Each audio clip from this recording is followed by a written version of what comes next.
Hello, it's Zoran Prunken, and today I want to talk to you about how you can retain customers. So I recently purchased a new laptop and I wanted to get a second charger just so I can be on the move and have one charger in a bag and one charger just where I normally work at my workstation. Reason being, I've had a laptop in the past with one charger and I've picked up my laptop from my workstation and then gone elsewhere to use it on the move, and then I've run out of battery because I didn't bring and I forgot a charger. So I just wanted to get a second one. So I went on eBay to see what I could find and typed in the laptop brand and model number, and it came up with a whole bunch of chargers that were suitable for this laptop, and then I sorted by price, lowest to highest, and then checked out the lowest one because it's all commodity products. Why would I pay extra for the same thing? Selected the cheapest one, double checked that it was the correct brand and model number, and then purchased.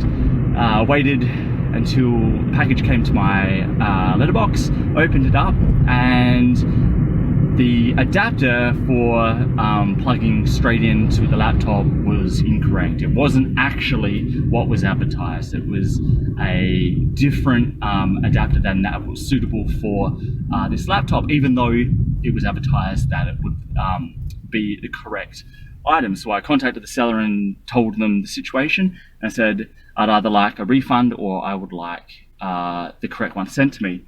They wrote back and said, we'll give you a $5 refund. Now, the purchase price was $15 including free shipping. So they were going to give me a third of the money back and not give me something that was actually suitable. So that's laughable, right? So under Australian consumer law, I'm actually entitled to either a refund, full refund, or a replacement. I went back to them and said, no, $5 isn't enough. $5 won't even cover the postage to send it back to you. So they said, we can increase it to $7.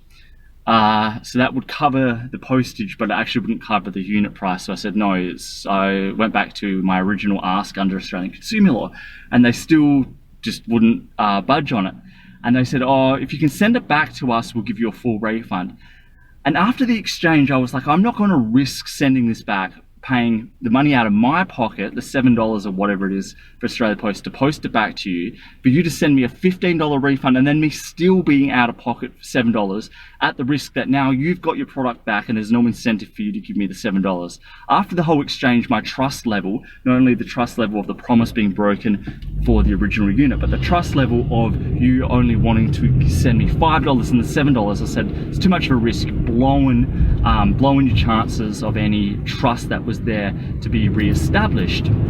So I contacted eBay and told them the situation, and they obviously sided with me, gave me a full refund, and I got to keep the charger. Who cares about the charger? It's useless. I cannot actually use it, so pointless. I've got this bit of electronic equipment I can't use. It's no advantage to me, even though I have it. So the lesson here is, when you're going and selling commodity products, there's a huge risk for consumers. All of the things that I just went through was a risk, and I took a risk and I got burnt, right? Now, they could have handled that completely differently. They could have sent me a new item, no questions asked.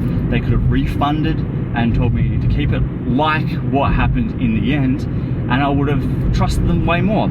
See, the thing is with those commodity products, I'm testing to see if these suppliers actually deliver on what they promise, because it's so difficult to find honest and reputable vendors these days. I've talked about commodity products many times here, but if I had found them and they actually delivered on their promise, or didn't deliver on their promise but backed it up with really good customer service, I would have gone back to them for all of my electronic needs, because I had de-risked them and they had de-risked themselves, and I knew that they were going to be a great supplier. Why would every time I go out and try to find a new bit of electronic equipment, go to a different vendor and go through this whole cycle over and over again? I want to do my due diligence once, and then I don't want to have to do it again. Now I've got to go do the whole process again until I actually find a supplier who is trustworthy. And then once I've found them, I'm going to hold on to them for dear life, because they've proven that they are good at what they do.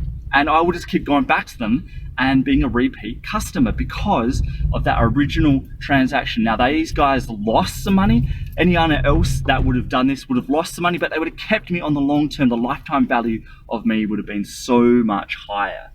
So hopefully this is a good lesson for you for anything that you're doing to take on board what the long-term implications of some short-term actions are, regardless of what the situation is. So I really want you to try this stuff out. Let me know how you go, and until we talk next time, have a fantastic day and goodbye. Thanks for listening, and if you like what was on here and want more, please go to orenprunken.com.